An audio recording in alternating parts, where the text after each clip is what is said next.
Hi everyone, welcome to the channel. আৰু এটা নতুন ভিডিও লৈ আহিছো। আজিৰ এই ভিডিওটোত আমি ডিসকাস কৰিম RRB PO প্ৰিলিমছৰ বিষয়ে স্পেশালি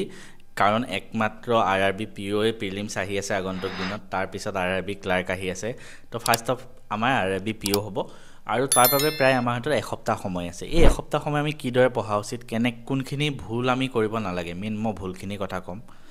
আৰু সেই ভুলখিনি শুধৰাই এটা জব যি এই ভিডিওটো চাই আছে প্ৰত্যেকজনে জনে এক্সামটো দিব গৈ আছে তেওঁলোকে যাতে এটা জব তেওঁলোকেও ক্ৰেক কৰিব পাৰে মই তোমালোকৰ লগত মই নিজৰ 100% দি কষ্ট কৰি আছো মই RRB PO সিৰিজ আৰম্ভ কৰিছো তাত আমি PYQ ডিসকাস কৰো আগতে অহা প্ৰশ্নসমূহ মই তোমালোকক কৰাই দিওঁ আৰু প্ৰত্যেক ৰাতিপুৱা 8টা বজাত চলাই আছো তাৰ উপৰি মই আৰু কিছুমান প্লেনিং কৰি আছো DPP দিম RRB PO ক্লাৰ্কৰ বাবে টেলিগ্ৰাম চেনেলত এভৰিথিং আপডেট মই তাত দি থাকো জয়েন কৰি লবা ডেসক্ৰিপচনত লিংক দিয়া থাকে প্ৰায় এসপ্তাহ সময় আছে এসপ্তাহ আমি কিদৰে পঢ়া উচিত ঠিক আছে পোনপ্ৰথমে কৈ থওঁ মই কিয় এই ভিডিওটো বনাই আছো মই নিজৰ 3টা বেংক এক্সাম ক্ৰেক কৰিছিলো আজি পৰা 3 বছৰ আগতে আৰু মোৰ ফাৰ্স্ট অটেম্পটত গতিকে মই তোমালোকক ভালকৈ গাইড কৰিব পাৰো এই ক্ষেত্ৰত আৰু অসমীয়া তেনেকুৱা চেনেল কতো নাই একমাত্ৰ এটোৱে চেনেল অসমীয়া যোনটোত তোমালোকক বেংকিংৰ গাইডেন্স দিয়া হয় যোনে নিজে বেংক এক্সাম ক্ৰেক কৰি আহিছে গতিকে এতিয়া চোৱা প্ৰথম কথাটো হ'ল এসপ্তাহ বাকি আছে এসপ্তাহত আমি বস্তুবিলাক কেনেকৈ চাব লাগিব ঠিক আছে প্ৰথম কথা আমি মক টেষ্ট আমি দিবই লাগিব বেংক এক্সাম এটা ক্ৰেক কৰিবলৈ মক টেষ্ট দিব লাগিব 100% ঠিক আছে মক টেষ্ট নিদিলে আমি গমেই নাপাম এক্সামত কেনেকৈ এটেম্প কৰিব লাগে বহুত স্পিডত কৰিব লাগে বহুত স্পিডত তোমালোকে সেইখিনি মানে ক্লিয়াৰ কৰিব লাগিব তো পোনপ্ৰথমে এই এসপ্তাহত তোমালোকে ডেইলি মোৰ মতেটো দুটা মক টেষ্ট দিব লাগে ঠিক আছে আৰু বাকি সব বাদ দিয়া এসপ্তাহ কোনবাই যদি বেলেগ চাকৰি কৰি আছে প্ৰাইভেট জব বা কোনবা যদি কলেজ গৈ আছে কোনবাই যদি হাউসৱাইফে চাই আছে ভিডিওটো বা জুনেই নহক বাকি সবৰ পৰা ছুটি লৈ লোৱা কেদিনমান এসপ্তাহ এই এসপ্তাহ ছুটি লৈ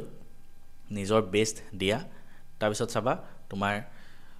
পিছত এটা জব তোমাৰ হাতত থাকিব ঠিক আছে তো এই এসপ্তাহত পোনপ্ৰথমে এসপ্তাহত ফাৰ্স্ট পইণ্ট এটো যে এই এসপ্তাহত বেলেগ একো সাবজেক্ট নহয় কি হ'ব অকল প্ৰিলিমছৰ সাবজেক্ট এটা প্ৰিলিমছত কি আহে কোৱান্ট এণ্ড ৰিজনিং মানে মেথছ আৰু ৰিজনিং তাৰ বাহিৰে বেলেগ একো চাব নালাগে মই আগতে কৈছিলো ডেইলি ইংলিশ চাব ডেইলি কাৰেন্ট এফেয়াৰ্স চাব হৈ গল সেইখিনি সময় সমাপ্ত এই এসপ্তাহ অকল প্ৰিলিমছ যদি প্ৰিলিমছে পাছ নকৰে মেইনছ কেনেকৈ দিব মেইনছৰ সাবজেক্ট এটা চাব কোনো দৰকাৰ নাই গতিকে এই এসপ্তাহ অকল প্ৰিলিমছৰ সাবজেক্ট কি মেথছ এণ্ড ৰিজনিং এটা ডেইলি আমি ডিভাইড কৰি লম প্ৰত্যেকটো দিনাই এসপ্তাহ আমি কেনেকৈ দিম তাৰপিছত কম মক টেষ্ট কেনেকৈ এপ্ৰ'চ কৰিব লাগে এই এসপ্তাহটো আমি কি কৰিম ডেইলি উঠিলো আমি শুই উঠিয়ে আমাৰ প্ৰথম কাম হ'ব এটা মক টেষ্ট দিয়া ডেইলি দিনটো আৰম্ভণি মক টেষ্টৰ পৰা ফুল লেংথ মক টেষ্ট ঠিক আছে তো মোৰ মতে এনেকুৱা এটা ফুল লেংথ মক টেষ্ট দিবা ধৰা 45 মিনিটছৰ হ'ব তো 45 মিনিট গ'ল তাৰপিছত মক টেষ্টটো এনালাইসিস কৰিলা এনালাইসিস কৰি তুমি ক'ত ভুল হ'ল কি হ'ল চালা তেনেকৈ ধৰা 2 ঘণ্টামান গুচি যাব কাৰণ নোৱাৰা প্ৰশ্ন তাত থাকিব তো মক টেষ্টটো দিলা এনালাইসিস কৰিলা নোৱাৰা প্ৰশ্ন চালা ধুনীয়াকৈ হৈ গ'ল ঠিক আছে তেনেকৈ 2 ঘণ্টা গুচি গ'ল তাৰপিছত কি কৰিবা ৰাতিপুৱা শুই উঠি এটো কাম হ'ল তাৰপিছত ব্ৰেকফাষ্ট কৰি ধুনীয়াকৈ তাৰপিছৰ কামটো হ'ল কি আকৌ মক টেষ্ট দিব নালাগে তাৰপিছত কিছুমান পাৰ্ট স্পেশাল পাৰ্ট তোমালোকে সলভ কৰা যিখিনি তুমি টান পোৱা কোনবাই হয়তো মেথছৰ এৰিথমেটিক টান পায় ডিআই টান পায় কোনবাই ৰিজনিংৰ পাজল টান পায় সেইকেইটা পাৰ্ট তুমি ষ্ট্ৰং কৰা যোনটো টপিক তুমি টান পোৱা সেইটো টপিক দিয়া নেক্সট 2 ঘণ্টা ৰাতিপুৱা 2 ঘণ্টা মক টেষ্ট নেক্সট 2 ঘণ্টা টান টপিকটো 4 ঘণ্টা হ'ল তাৰপিছত আৰু 1 ঘণ্টা লোৱা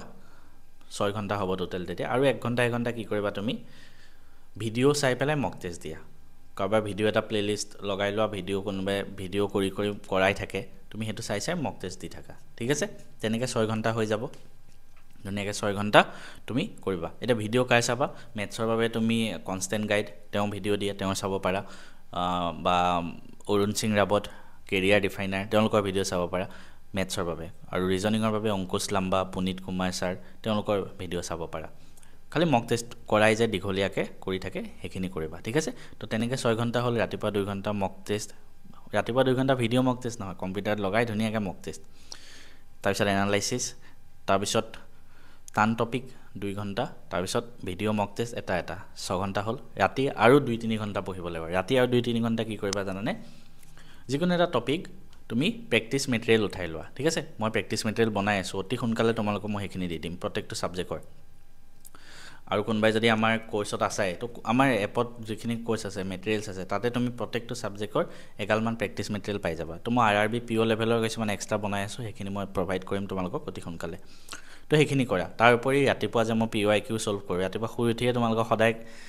মক টেষ্টটো দিয়ে তুমি আৰু এটা কাম কৰি থবা মই যে ৰাতিপুৱা PYQ সলভ কৰি বেছি টাইম নহয় 20 মিনিট আধা ঘণ্টা যাব তোমাৰ সেইখিনিও কৰি থাকা লগে লগে ঠিক আছে তো দিনটো এনেকৈ ডিভাইড কৰি ধুনীয়াকৈ গোটেইখিনি বস্তু আগবঢ়াই লৈ গৈ থাকা চাবা তোমাৰ নিশ্চয় ভাল হ'ব এতিয়া কথাটো হ'ল মক টেষ্ট কেনেকৈ এটেম্প কৰিব লাগে সেইটো আমি জানিব লাগিব তো IRB পিঅ'ৰ মক টেষ্ট কেনেকৈ এটেম্প মই থুলমূলকৈ কৈ দিওঁ মই ধুনীয়াকৈ কম্পিউটাৰত দেখাই দিম পিছত এদিন মই নিজে মক টেষ্ট কৰি তোমালোকক দেখাম প্ৰথম যিকেইটা আমি দুটা এপ্ৰ'চ হ'ব ঠিক আছে